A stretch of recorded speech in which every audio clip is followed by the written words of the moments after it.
Yo, what is going on, guys? Welcome back to another video. So twice a year, I give out my updated top 50 players in the entire NHL list, and I saw that TSN was slowly rolling out their own top 50 at the start of the season, and now it just finished off. I have not seen any of this before, just that they were announcing it. So I thought it'd be a fun idea to react to it and how it contrasts or is similar to my own list, and if they're very high on one player, very low on another. So let's not waste any time. Let's see what TSN is cooking up. I saw the NHL Network is also doing something similar to this, but after seeing their top 20 defensemen, I don't even know if I want to see that goddamn list. So TSN, I believe that they pull like all their personalities throughout the entire company. As you can see, 20 ballots of TSN reporters, TSN analysts, all that stuff.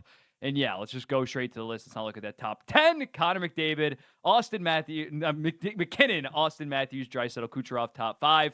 Perfectly fine. That's my top 5. I think I had Draisaitl at number 3 instead of Austin Matthews. I'd probably switch that back at this point. Not going to lie, but that's kind of a perfect top 5. I had Cale Makar at number 6 as well. Pasternak at number 7 as well. Quinn Hughes at number 8, I think is a little bolder. Temi Panarin at number 9 is a little bit high for me. I think I had Alexander Barkov at number 8, and then 9 was Sidney Crosby, I want to say. I think that's a little bit recency biased on Quinn Hughes, having him shoot up all the way. He did deserve the Norris win, don't get me wrong, but I wouldn't quite have him all the way up at number 8. I feel like that's a little bit bold. Artemi Panarin, great regular season, but after kind of choking in the playoffs, can't really have him as a top 10 player at this point. I definitely would have a Matthew Tkachuk, Crosby, or Barkov over him at this point. Let's see who else they have. Okay, then it goes Rantanen over Alexander Barkov. That's interesting. That's definitely a choice. I would definitely have Barkov over Rantanen. I love Rantanen. Rantanen is definitely top 15. Jack Hughes number 12 over Matthew Tkachuk. Regular season, I might take Jack Hughes, but any playoff game, I'm definitely taking Matthew Tkachuk at this point. Crosby all the way down at 14. Yeah, after Crosby's when he had 35 points in his final 21 games, almost single-handedly willed the Pittsburgh Penguins into the goddamn playoffs. I moved him up. I'm moving my screen back up. I moved him all the way back up into the top 10. He still got it, even without Jake Guentzel. He was fantastic. So I think they're slightly disrespecting Sidney Crosby for TSN. I'm the American, and I had him all the way up at number 9. Interesting. Let's go see some more. We got Kaprizov. Kaprizov, respect. I absolutely love to see that. I think I had him either 15th or 16th on my list. I think he's going to have a monster year this season. Roman Josi, 16. Makes sense. I had Heiskanen ahead of Roman Josi, but they're kind of interchangeable for that number 4 and number 5 spot. Just Starkin all the way up to 17. I personally don't include goalies on my top 50s just because I don't think you can really compare skaters and goalies. Shesterkin's definitely the best goalie in the NHL right now, so I can't really disagree with that. I would probably move him up a couple spots, if I'm going to be honest, just considering how amazing he's been in the playoffs, especially of late. Adam Fox, I forgot that they didn't even have Adam Fox yet. Adam Fox all the way down at 19. I think that's kind of sleeping on him. I think you got to have Adam Fox top 15. I know I'm an Adam Fox glazer, but I think he's definitely got to be top 15 after what he's done the last 4 years, finishing top 5 in Norris every single year, and probably should have won it in 2023. Also, William Nylander all the way up at number 20. Interesting. JT Miller, 21. Connor Hellebuck, 22. Marner, Hedman ahead of Miro Heiskanen. And again, that's kind of that old head mentality of Victor Hedman, disregarding the fact that he's been bad defensively the last 2 years. I still think Victor Hedman is a top around 14 to 18 defensemen in the NHL. But Miro Heiskanen is absolutely crazy, in my opinion, when given the fact that Miro Heiskanen is one of the best defensive defensemen in the NHL, while also giving you around 60 to 70 point pace. Sam Reinhart at 26, that's definitely some recency bias. Elias Pettersson being lower than him is kind of crazy. Sebastian Aho being ahead of him is kind of crazy, in my opinion. Forsberg's getting respected.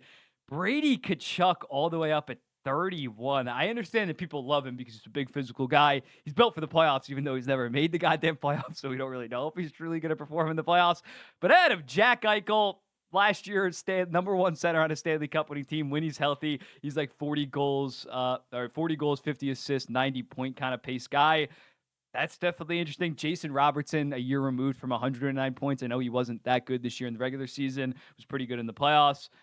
That's a little crazy for me. Connor Bedard, 34. There might be some Canadian bias there. Zach Hyman, 35, ahead of Rasmus Dahlin. Jeremy Swayman, number 37. Are they saying Swayman is the 3rd best goaltender in the entire NHL?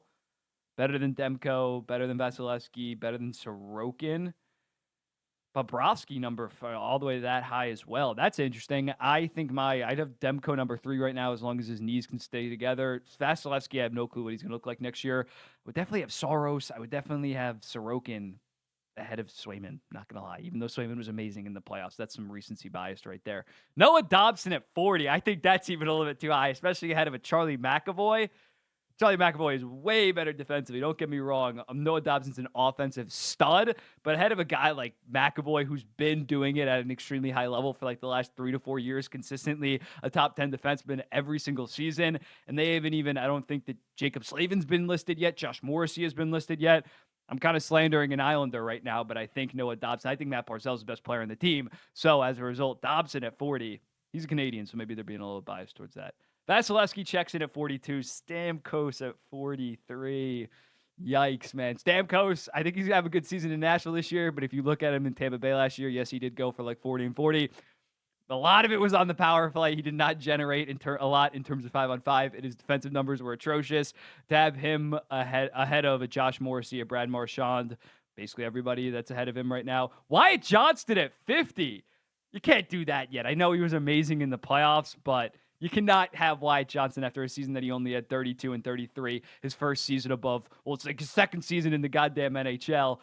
That's a little bit crazy in my opinion, having Wyatt Johnston here. But yeah, Stamkos way too high. I'm gonna go back. I'm gonna look at this list. I'm gonna determine some of the snubs that they have relative to my list and get back to you. But yeah, based on the initial analysis of this, I would go with Adam Fox too low, Hedman too high, Kachuk too high, even though I really like Brady Kachuk. Swayman too high. Dobson too high. Morrissey maybe a little bit too low. Stamkos too high. And yeah, I think Tim Stutz is going to have a banger year. But I'm going to get back to you. I'm going to give you some of those snubs. Okay, so in order to determine the snubs, I've looked through my own personal list and saw which ones are on my list and not theirs. Up first at 27th, and I know that I'm very high on this player. I get criticized all the time. But I have Mark Stone. And I understand maybe if with this they were projecting their overall impact for this season, assuming Mark Stone was going to miss his normal 30 games a year. But when he is healthy, he's definitely a top 50 player. That's how I determine my personal list, not who I'd build a franchise around. So when looking at that, I think he definitely should be somewhere within the top 50. Jacob Slavin at 37th, arguably the best defenseman in the NHL, while still bringing solid offensive production. And if he played on the top power play, he'd probably give you 50 to 60 goddamn points. Dylan Larkin at 38th.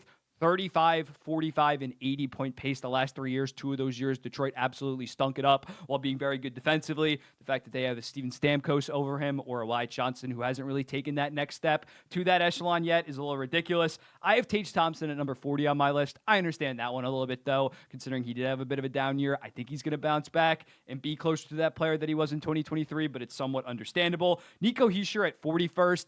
Didn't have the best defensive year last year, but still 67 points in 71 games. Selke runner up the prior year. They don't have Nick Suzuki, which kind of surprised me. Maybe they're a little bit Toronto biased, not Canada on the whole, considering the fact Suzuki had 33 goals, 44 assists for 77 points while being Selke level last year. Clayton Keller, amazing production on shit teams the last 2 years, not on the list. Bratt went above a point per game this year, and it's not like Jack Hughes played the entire year. He was dealing with an injury, so it's not even like Jack Hughes carried him to that amazing season. And then I personally have Zach Werenski at number 48. So again, not a horrible list by any means. There's definitely some discrepancies. They're higher on some of the older guys than me. So when looking at this, let me know in the comments. What do you think? I'll be seeing the next one.